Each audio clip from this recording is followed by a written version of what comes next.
Partir pour des voyages qui ne tiennent pas compte du temps et de l'espace. Nourrir ta curiosité comme antidote aux messages anxiogènes de notre société. Cultiver l'émerveillement comme un enfant face à toute découverte et nouvelle expérience. Viens avec moi. Notre départ virtuel, un lieu magique et réel, au cœur de Rome. Notre destination, le monde, en croisant des routes insolites entre l'art, l'archéologie, l'histoire, des histoires, la culture et la nature. Il gatto se ne andava per le vie del mondo, fossero di sabbia o fossero di fango, come cappella aveva una nuvola e piedi un fior di rucola, cantando e danzando attraversava. Comme un voyage, le podcast pour toi et pour tous les humains curieux.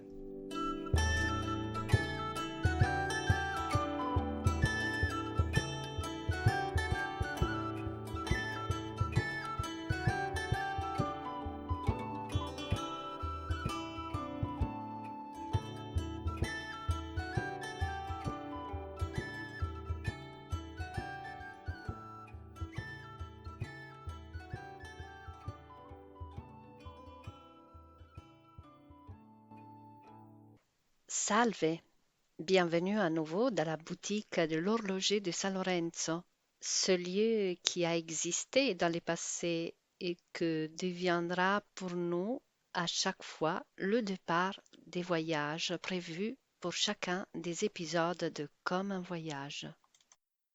Si tu veux en savoir plus sur cette boutique réelle et imaginaire, je t'invite à réécouter l'épisode 0 de cette saison de podcast. Aujourd'hui, je t'accompagnerai à la découverte d'un lieu extraordinaire et d'un personnage extravagant et divergent.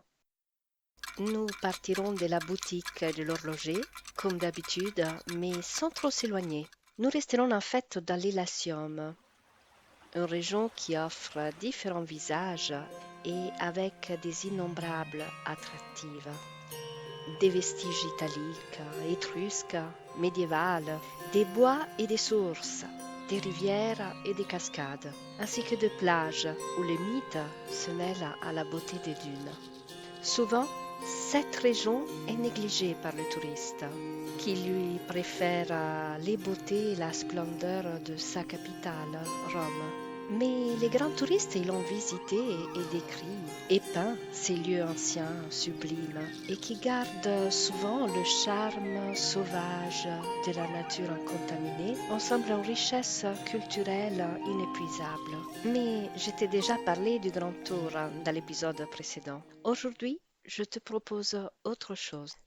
En partant de la boutique de San Lorenzo, nous allons nous diriger vers le nord de Rome, vers Viterbo, une ville aux origines étrusques qui ensuite devint la résidence privilégiée du pape pendant le Moyen Âge. Bon, Viterbo mérite une visite toute seule, mais aujourd'hui, notre destination est un petit village au nord-est de Viterbo, Bomarzo. À côté de ces villages moyenâgeux, avec un château quand même remarquable, il existe un lieu spécial lié à un personnage hors du commun qui vécut dans le XVIe siècle. Le lieu est le Sacré Bois, il Sacro Bosco de Bomarzo, et son idéateur était le prince des lieux Pier Francesco Orsini, mieux connu comme Vicino Orsini. Le bois fut conçu par Vicino même, comme une fusion harmonieuse entre nature et sculpture. C'est un lieu extraordinaire, avec un itinéraire sûrement établi par Vicino même. Mais comme le lieu restera à l'abandon pour des siècles et il sera redécouvert et apprécié par des personnalités telles que Salvador Dali, nous avons encore des incertitudes sur les interprétations exactes de ce parcours et de toutes ces étapes. Nous connaissons la personnalité de Vicino, nous pouvons supposer des itinéraires, mais tout compte fait, cette créature était la créature personnelle et intime d'un personnage qui nous a jamais vraiment dévoilé le sens profond de son œuvre.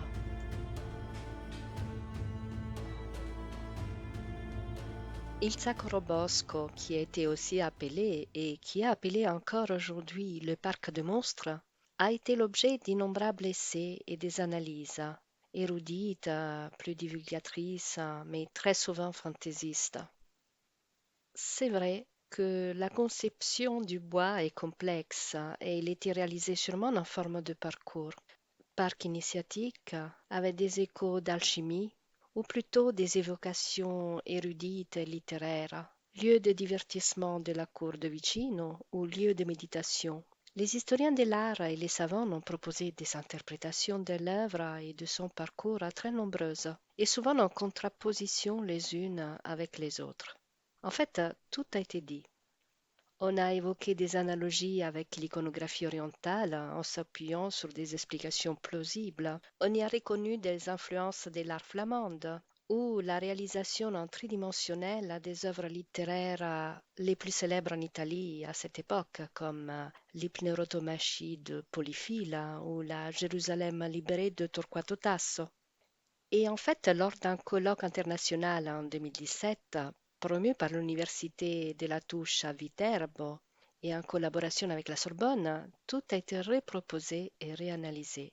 Même sous l'essence du parcours, il y a eu différentes propositions. La seule chose sur laquelle tout le monde se trouve d'accord est le portrait de la personnalité de Vicino Orsini, son commanditaire, qui est basé sur l'analyse de sa correspondance, qui est très riche, et des témoignages sur lui, qui ont été laissés par des artistes et des nobles connus et moins connus de son époque. Et comme ici c'est le lieu de la parole et non de la vue, je me pencherai surtout sur la personnalité de Vicino. Qui est Pier Francesco Orsini, que dorénavant j'appellerai Vicino? Un condottier du XVIe siècle, un érudit de la Renaissance tardive ou un noble extravagant? En fait, il fut un militaire chef d'armée jusqu'en 1557 et sous les ordres du pape. Il fut aussi un personnage érudit et raffiné, entouré d'humanistes et de philosophes, tous héritiers de l'humanisme et de l'académie néoplatonicienne qui était à la base philosophique de la Renaissance italienne. Mais il faut aussi un personnage sceptique et ironique, soit envers la politique que envers la papauté. Et il fut en contact avec des alchimistes et attiré par les soi-disant sciences occultes. On peut dire qu'il était tout ça, ou au moins un peu de tout ça tout le long de sa vie. Je vais te raconter sa vie, en espérant de réussir dans mon intention et d'en faire un récit passionnant. Je voudrais réussir à te faire revivre l'homme et ses sentiments, comme lui-même aurait voulu, en nous laissant son testament en pierre et végétation. Vicino naît à Rome en 1523, 4 ans avant le sac de Rome. Tu connais cet épisode? Il s'agit d'une date que, pour beaucoup d'historiens, marque un passage important et la fin d'une époque. Je vais te dire rapidement de quoi il s'agit. La France et l'Empire se disputent la domination sur l'Europe et notamment sur l'Italie. Les troupes impériales de Charles Quint descendent sur Rome, qu'elle occupe sans grande résistance. Nous sommes le 6 mai 1527. Le pape de l'époque, Clément VII, trouve refuge dans sa forteresse Castel Sant'Angelo, Château Saint-Ange, et après 6 mois de siège, s'enfuit à Orvieto, en abandonnant la population romaine à son sort. Les troupes impériales soumettent Rome à un sac d'une violence inouïe, qui durera jusqu'en février 1528. Tueries, viols, suivis par de la famine, la peste, et l'exode successif qui réduisent la ville à un cinquième de sa population. Rome est profanée par des troupes, notamment composées des lansquenettes, des soldats mercenaires et luthériens, pour lesquels la ville sainte est Babylone et le pape la grande putain rouge. Nous sommes en pleine période de guerre des religions entre l'Église catholique et les protestants suivants de Martin Luther. Le sac met fin brutalement et définitivement à un âge d'or artistique et philosophique, l'umanesimo e il Rinascimento italien, l'humanisme et la Renaissance, et marque le passage vers un art qui s'appellera maniérisme, laquelle sera le prélude du baroque successif. Vicino appartient donc à cette génération nourrie par les principes idéologiques et philosophiques de l'humanisme, mais qui vivront la décadence de ses valeurs, la brutalité des guerres des religions et les massacres des champs de bataille et des sièges cruels et violents des villages et des villes dans lesquels les civils seront toujours traités sans pitié. Pour mieux comprendre cette crise existentielle que l'Europe passera en ce milieu du Cinquecento, donc le XVIe siècle, revenons à l'enfance et à la jeunesse de Vicino. Il sera élevé à Florence, à la cour de Médicis.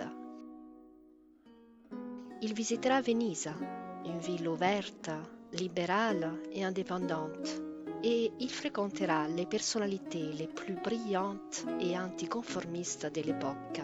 Il voyagera en France, en Allemagne, il sera souvent à Paris et en 1544 épousera un membre de la puissante famille romaine des Farnese, Giulia, un mariage important, politique, mais qui sera aussi un mariage heureux. Le nom de Vicino est célébré par des écrivains et des poètes. Sa présence brille dans les cours de la culture européenne. Mais ces voyages, hélas, ne seront pas que culturels. En fait, comme pour beaucoup d'autres nobles romains, ses obligations familiales vis-à-vis des papes l'obligeront à prendre souvent les armes, et cela malgré lui. 2 ans à peine après son mariage, Vicino participera aux nombreuses campagnes militaires qui dévastèrent l'Europe en cette période, et l'Italie en particulier. On les appelle les guerres d'Italie, une suite de conflits, 11 guerres, menées par les souverains français en Italie à partir de la fin du XVe siècle et au cours du XVIe siècle pour faire valoir ce qu'il estimait être leur droit héréditaire sous le royaume de Naples, puis sous le duché de Milan. Comme j'ai dit, Vicino était lié au pape et à côté de la France contre l'Espagne. Il fut ainsi prisonnier de guerre en 1553 pour 2 ans. Mais dans tout ça, son œuvre, nous savons par sa correspondance que Vicino avait commencé depuis 1552 à transformer le bosquet en bas de Bomarzo en ce sacré bois qui deviendra son rêve de pierre.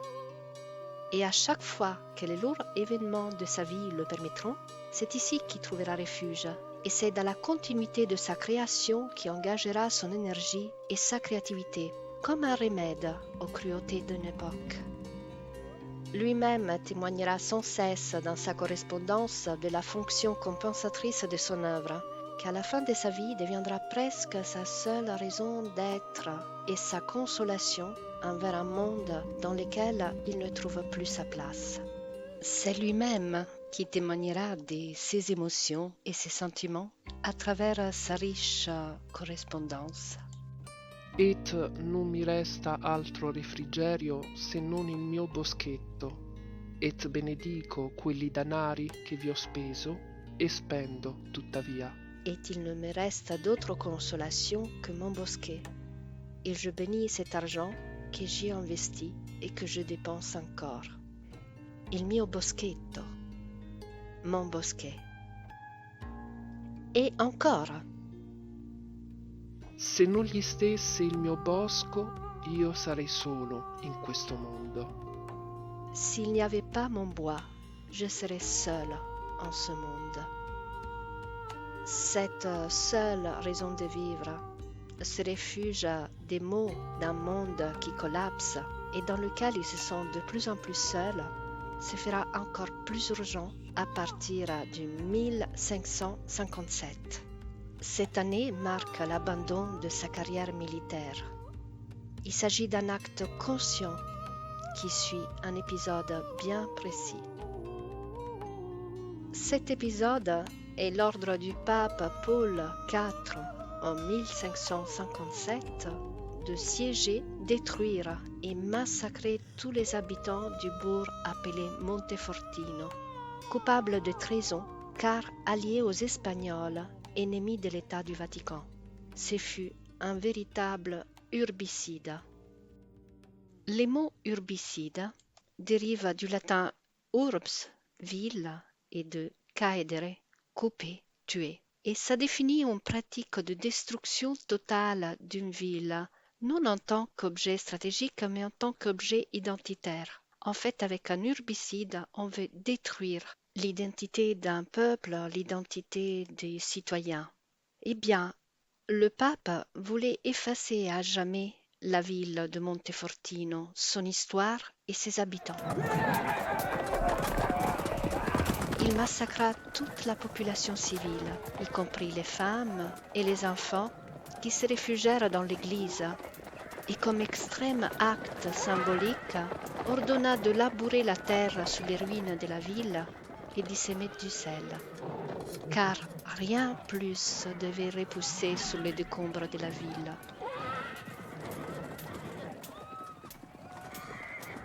On ne sait pas exactement si Vicino participa directement à l'action de destruction ou s'il était dans les arrières de l'expédition. Quoi que ce soit, la réalité de ce massacre fut l'épisode déclencheur de son refus à participer pour la suite à des actions militaires. Ce n'est pas difficile d'imaginer comment la cruauté de ces carnages ait laissé une marque dans l'esprit de Vicino. En plus, en 1559, toujours le pape Paul IV rédige et officialise l'index des livres interdits, une liste d'ouvrages interdits aux catholiques, des livres considérés pernicieux, immoraux, ou contraires à la foi. La liste comprenait des œuvres d'astrologie, d'ésotérisme, ainsi que le Talmud, les œuvres de Niccolò Machiavelli, le Décameron de Boccaccio et le De Monarchia de Dante Alighieri.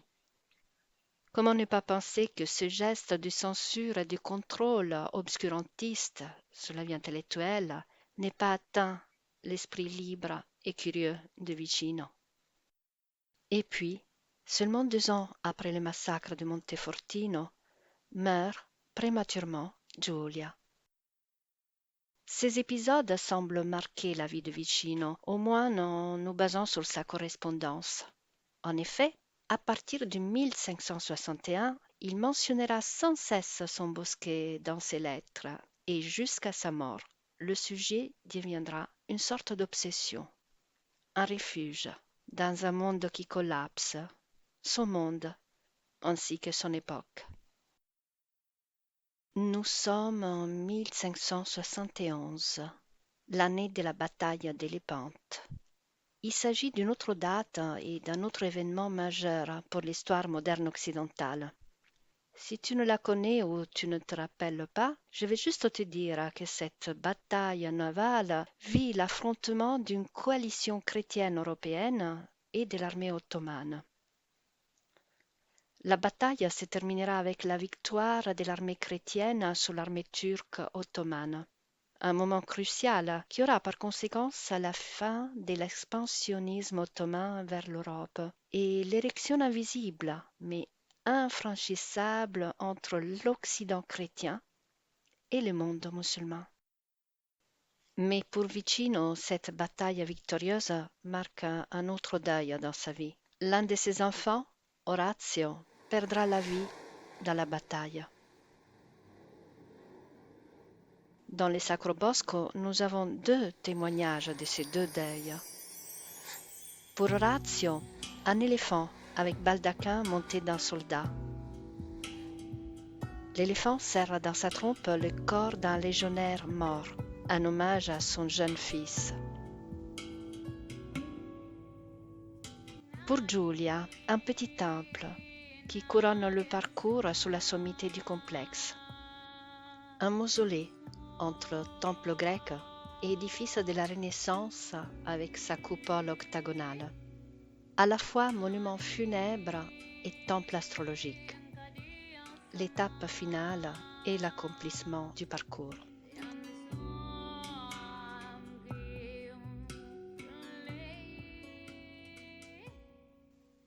Voilà, maintenant tu es prêt.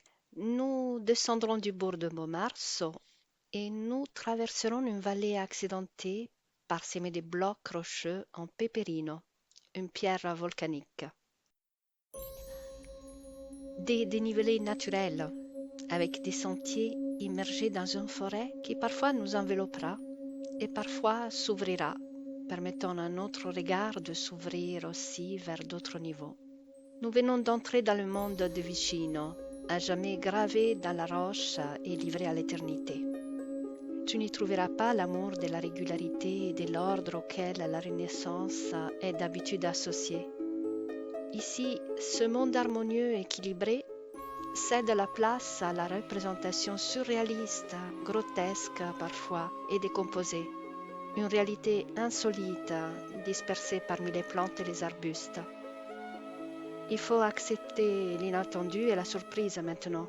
Accepter l'étreinte de la nature au lieu d'utiliser le contrôle de l'intellect. Nous sommes plongés dans ces scénarios fantastiques où le temps s'écoule comme suspendu, dans un monde où il n'y a pas d'avenue bordée d'arbres parallèles et domestiqués. Les protagonistes absolus ici, avec la pierre, est le bois, désordonné, ancestral. Le bois est une idée tout à fait géniale, celle de transformer les gigantesques blocs de peperino qui gisaient sur le sol en personnages à moitié chemin entre magie et contes de fées, avec leur énigme et leur mystère. Peut-être que la vie même de Vicino Orsini est décrite dans ce conte en pierre, ainsi que les drames de sa vie. Il y a sûrement le témoignage de ses intérêts culturels, ses lectures, ses connaissances littéraires et sa passion pour l'alchimie et l'astrologie. Peut-être qu'on y retrouve aussi la trace de ses voyages, comme on peut les lire dans les évocations et les styles très variés des sculptures et des espaces architecturaux. Ici, une évocation du monde classique, là-bas un clin d'œil à l'Égypte ancien, plus loin un dragon qui semble sorti d'une légende orientale. Nous pouvons supposer aussi que les balades à cheval de Vicino dans la campagne de la Tuscia, la région de Bomarzo, qui abonde de nécropoles et d'autres restes de la civilisation étrusque, ont inspiré l'imagination de Vicino et enrichi le style de certains éléments de son bosquet. Bon, voici quelques-unes des étapes du parcours. Les deux sphinx, avec leur énigme gravée dans la base sur laquelle elles sont posées. Tu che entri qua, pon mente parte a parte, e dimmi poi se tante maraviglie sien fatte per inganno oppur per arte. Toi qui entres ici, considère ce que tu vois et dis-moi si tant de merveilles sont faites par tromperie ou grâce à l'art. L'art, ce n'est pas ainsi qu'on appelait l'alchimie. E l'altro sphinx a son tour. Chi concilia in arcate e labbra strette non va per questo loco, manco ammira le famose del mondo molisette. Qui ne viennent pas ici avec les sourcils froncés et les lèvres serrées, ils ne sauraient admirer même pas les célèbres 7 merveilles du monde. Voilà, et ce n'est pas que ces 2 messages que Vicino nous a laissés. Tu en trouveras tout au long du parcours. Et puis la petite maison penchante, qui provoque une totale perte de points de repère à son intérieur. en provoquant cet état mental et physique qui seul nous permet de lâcher le contrôle. Et la célèbre grotte Orque, qui est presque l'icône même du parc. Avec sa gueule grande ouverte, inquiétante, elle nous invite à franchir son seuil, si on trouve le courage. Mais une fois entrée, elle nous offre l'accueil d'une table et des sièges en pierre pour se poser. Les deux géants ensuite, dont l'un est en train d'écarteler l'autre par les jambes. Une myriade d'interprétations ont été apportées pour l'identification des deux géants. Pourtant, ce qui m'a tout le temps le plus frappé, c'est la sérénité du visage de celui qui écarte les jambes à l'autre, et cette symétrie et spécularité entre le haut et le bas, le personnage de haut et celui du bas, ainsi que le manque d'attributs sexuels sous les deux personnages pourtant nus. D'autres créatures mythiques géantes ensuite, et une sirène de queue, une harpie, et des animaux géants, des animaux fantastiques. Et ces beaux dragons, avec un museau très oriental, attaqué par 3 fauves. Dans tous ces déploiements de merveilles fantastiques, la seule installation qui se dresse dans le bosquet et que je peux te décrire comme normale est le petit temple, l'accomplissement de l'ascension suite à la traversée de la forêt obscure et peuplée de personnages inquiétants et énigmatiques. Il s'agit d'un temple de forme octogonale avec une coupole et décoré à l'intérieur des lys de Farnese et de la rosa des Orsini, en souvenir de l'union entre Vicino Orsini et Giulia Farnese. Je sais, je n'étais pas parlé des probables artistes considérés les auteurs matériels de sculptures et des architectures du Sacro Bosco. La liste des hypothèses avancées par les historiens de l'art est aussi longue que les théories interprétatives du parcours de Bomarzo. Pour moi, ce n'est pas si important de savoir qui a sculpté les personnages ou érigé les architectures du Bosco, car pour moi, le vrai auteur et le seul créateur du Sacro Bosco reste et restera toujours lui, Vicino. Et jusqu'à la fin, il témoignera une attention passionnée à son bosquet.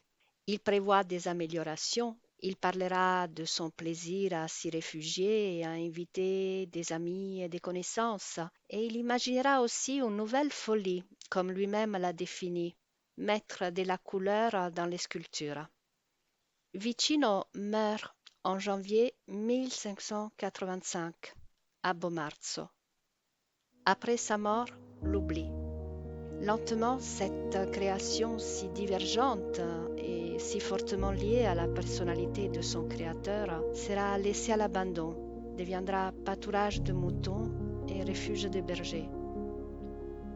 Jusqu'aux premiers grands touristes qui cherchaient le sublime romantique dans leur voyage en Italie, et encore plus proche à nos jours jusqu'à l'arrivée d'un autre artiste divergent, atypique et bien sûr surréaliste, qui se filmera dans le parc. Premier témoignage enregistré et diffusé dans le monde de cette extravagance. Cet artiste est Salvador Dalí. Et puis, Niki de Sanfal, artiste folle et divergente, pour son jardin fantastique Les Jardins des Tarots, à Capalbio, toujours en Italie, installé entre 1979 et 1998, Niki de Sanfal revendique l'influence de Gaudí, du facteur cheval et du bois sacré de Bomarzo. Ici se termine notre voyage d'aujourd'hui, en sachant que je pourrais continuer à te parler ou à écrire encore et encore et encore sur Bomarzo et sur Vicino. J'espère de t'avoir donné quand même l'envie d'approfondir. Peut-être que je t'ai donné aussi envie de transformer ces voyages virtuels en voyages réels. En attendant, tu pourras consulter et visiter les liens que je t'ai laissés en bas de cette page. Tu y trouveras des informations supplémentaires, une bibliographie, les liens vers une de mes pages réservées à Vicino et au séjour en Italie que je propose, et aussi des images, des vidéos et des références à tout ce que je t'ai dit pendant notre visite virtuelle. Il est temps de rentrer à San Lorenzo, dans notre casa de départ, la boutique de l'horloger. Je t'attendrai ici pour notre prochain voyage sur les traces du loup. Et je t'en dis pas plus. À bientôt.